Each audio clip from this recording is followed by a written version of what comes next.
Dobrá, teda, pane kolego. Tak jestli se můžu zeptat, tak jak se to myslel?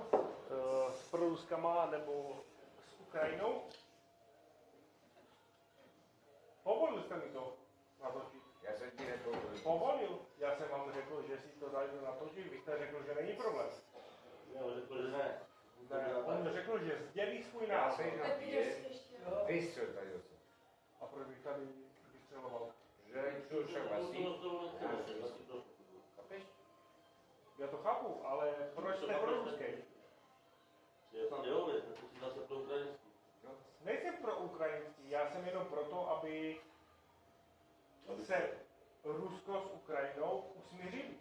Toť bylo vše. Co to řekl? To jsem vám říkal. Dávat peníze Ukrajincům a zbraně a že... No dobrá, vy tomu říkáte v tom stylu, že podporuje válku. Jo. Jo. No Česko podporuje válku. No, Tím, že posílají peníze na Ukrajinu. Dobrá, a kdybych se vás zeptal, kdyby někdo napadl Česko? Kdo ti pomůže? Ukrajina? No dejme tomu, kdyby Amerika začala posílat na Českou republiku peníze. Na Ameriku se vůbec neví. Dobré, jenom to říkáme tak hlavy. Kdyby Amerika posílala na zbrojení České republiky, bylo by to podporování války? Ne. No.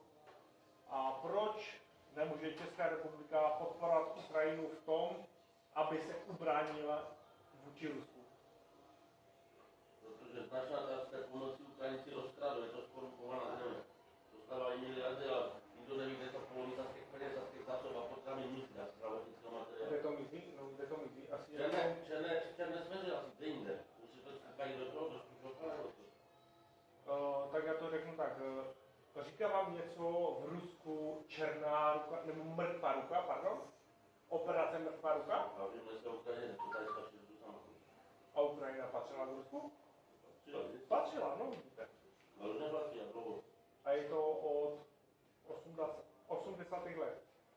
Mrtvá ruka. A to končilo v tom, že... Já natačím sebe. Ne, tebe ne. Natačí sebe. Neboj se, natačí sebe.